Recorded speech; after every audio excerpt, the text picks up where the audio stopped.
بسم اللہ الرحمن الرحیم۔ اس وقت ایک عجیب و غریب بحث باز group social media what's app group وغیرہ میں چل رہی ہے کہ ہمارے جو اکابر گزرے ہیں ان کی یوم ولادت یا یوم وفات پر مضامین شائع ہوتے ہیں، اور بسا اوقات افراد کی طرف سے اور کبھی خود تنظیموں کی طرف سے اور کبھی خود اخباری نمائندوں کی طرف سے یا اخبار والوں کی طرف سے اس طرح کی شخصیات پر مضمون شائع ہوتے ہیں۔ اس میں ایک شبہ یہ ہوتا ہے کہ کیا یہ چیزیں وفات منانے کے قبیل سے ہیں جو شریعت میں منع ہے، بدعت کے قبیل سے ہے کہ کسی کی تاریخ کو یا ولادت کو باقاعدہ اسے منایا جائے،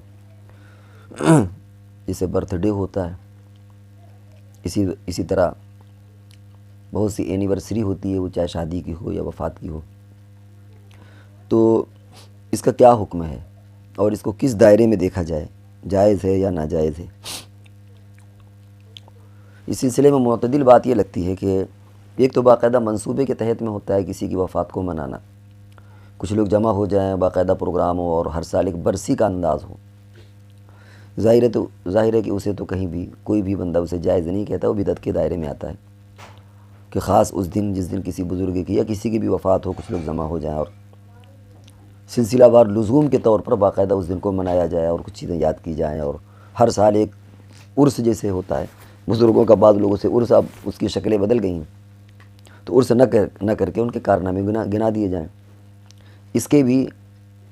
دائرے یا اس کے بھی جو خرافات ہیں وہ اسی سے ملتی جلتی ہو جاتی ہیں۔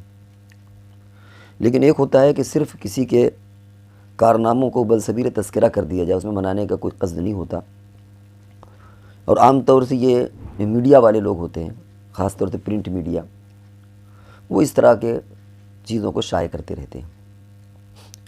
جو علماء کی بحثیں نکل کر کے آئیں اس سے اندازہ یہ ہوتا ہے کہ اس کو بدعت کے دائرے میں لانا یہ ٹھیک نہیں ہے، اور اس کی وجہ یہ ہے کہ وہ حضرات خالی کسی کی وفاتی پر نہیں ہے بلکہ اہم چیزوں کو تکرار کرتے رہتے ہیں تاکہ لوگوں سے اس کی غفلت نہ ہو۔ اور اس جسے مثال کے طور پر انقلاب ہے تو اس میں روزانہ ایک کالم ہوتا ہے جس میں آج کے دن کون سی شخصیت پیدا ہوئی یا انتقال ہوا یا کون سی اہم چیز ہوئی، تو وہ اس کو لکھ دیتے ہیں۔ اس کا اس سے منانے کے تعلق سے کوئی چیز نہیں ہوتی بلکہ اس میں کچھ نہ کچھ ان کی زندگی کی چیزیں نمایاں ہوتی ہیں، اور یہ ہوتا ہے کہ بھائی آج کے دن ایسا ہوا۔ اسی لیے اس میں خالی وفات کا تذکرہ نہیں ہوتا، وفات بھی ہوتی ہے، ولادت بھی ہوتی ہے، عالمی تاریخ بھی ہوتی ہے، کہیں زلزلہ آ جائے اس کا ذکر ہو، کہیں پر کوئی نئی تاریخ رقم کی جائے اس کا ذکر ہو، کہیں کوئی حادثہ ہو جائے اس کا ذکر ہو، کہیں پر کوئی خوشی کی چیز ہو دو ملکوں کے درمیان وہ چیز ہو کہ بھائی اس تاریخ میں فلاں ملک میں فلاں ایسی چیز ہوئی، تو وہ خالی بزرگوں کی چیزوں کو ذکر نہیں کرتے بلکہ ایک عالمی تاریخ ہوتی ہے جس کو وہ ریپیٹ کرتے رہتے ہیں۔ تو اسی طرح کبھی کبھی وہ اخبار والے یا میڈیا والے اس طرح کی چیزوں کو، خاص طور سے پرنٹ میڈیا، اس طرح کی چیزوں کو شائع کرتے ہیں، پھر وہ نکل کر کے واٹس ایپ پر بھی چل جاتا ہے۔ وہاں منشا منانے جیسا نہیں ہوتا، وہاں تو کہیے کسی سائنٹسٹ کا ذکر کر دیا جائے کہ بھائی اس تاریخ میں فلاں سائنٹسٹ پیدا ہوا تھا جس نے یہ چیز ایجاد کی، اور فلاں تاریخ میں زلزلہ آیا تھا، اور فلاں تاریخ میں یہ کارنامہ نمایاں ہوا تھا یا خوشی کا یا غم کا، تو اس طرح کی چیزیں وہ تو معتدل بات یہ ہے کہ اس طرح کی چیزوں کو خرافات کے دائرے میں یا بدعت کے دائرے میں لانا مناسب نہ ہوگا، بلکہ یہ ایک عالمی بیداری اویئرنیس پیدا کرنا ہوتا ہے تاکہ لوگوں کو اس طرح کی شخصیات سے روشناس کرایا جا سکے، ان کو اس بات کا علم پہنچایا جا سکے اور ان شخصیات کو یاد رکھیں،